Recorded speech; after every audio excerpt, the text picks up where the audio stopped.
ನಮಸ್ಕಾರ ರೀ ದೋಸ್ತರ. ಇದು ನಂದದ, ಇದು ಇನ್ನೊಂದು ಪ್ಯಾಕೆಟ್ ಅದ, ಮತ್ತಿದು ಮ್ಯಾಚ್ ಬಾಕ್ಸ್ದು ಪ್ಯಾಕೆಟ್ ಅದ. ಮತ್ತು 10-15 ಇಯರ್ಸ್ ಆಗೋ ಅವಾಗ ಇದು ಬಿ 1 ರೂಪೀಸ್ ಇತ್ತು, ಇದು ಬಿ 1 ರೂಪೀಸ್ ಇತ್ತು. ಎರಡ್ರದ್ದು ಪ್ರೈಸ್ ಸೇಮ್ ಇದ್ದು. ಈಗ 10-15 ಇಯರ್ಸ್ ಆಗ್ಯಾವ. ಈಗ ಇದಕ್ಕೆ 10 ರೂಪೀಸ್ ಆಗ್ಯದ. ಇದು 1 ರೂಪೀಸ್ 1 ರೂಪೀಸ್ ಅದ. ನೀವು ನೋಡ್ರಿ ಯಾರಿಗೆ ಕಿಮ್ಮತ್ತದ? ಉರಿ ಭೂಸ ಸವರ್ದವ್ರಿಗೆ ಕಿಮ್ಮತ್ತದ, ಉರಿ ಹಚ್ಚವ್ರಿಗೆ ಕಿಮ್ಮತ್ತದ. ಇದರದ್ದು ರೋಲ್ ಬಿ ಹಂಗೆ ಅದ.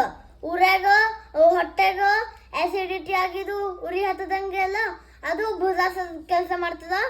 ಇದು ಉರಿ ಹಚ್ಚದ ಕೆಲಸ ಮಾಡ್ತದ. ನೋಡ್ರಿ ಯಾರಿಗೆ ಕಿಮ್ಮತ್ತದ. ಇನ್ನೊಂದು ಕಿಮ್ಮತ್ತದ್ರೆ ಏನು ಮ್ಯಾಚ್ ಬಾಕ್ಸ್ ಕಿಮ್ಮತ್ತದ. ನೀವೇ ಸಮಜಿಸ್ತೀರಿ ಇದು ಮ್ಯಾಚ್ ಬಾಕ್ಸ್ ಕಿಮ್ಮತ್ ಇರ್ತದೇನು, ನಿಮ್ಗೆ ಇದಕ್ಕೆ ಇನ್ನೊಂದು ಕಿಮ್ಮತ್ತದ. ಮತ್ತು ನೀವು ಕಮೆಂಟ್ ಮಾಡಿರಿ, ಫಾಲೋ ಮಾಡಿರಿ ಮತ್ತು ಸಬ್ಸ್ಕ್ರೈಬ್ ಮಾಡಿರಿ. ನೆಕ್ಸ್ಟ್ ವಿಡಿಯೋ ಬಾಯ್ ಕಮೆಂಟ್ ಮಾಡಿರಿ.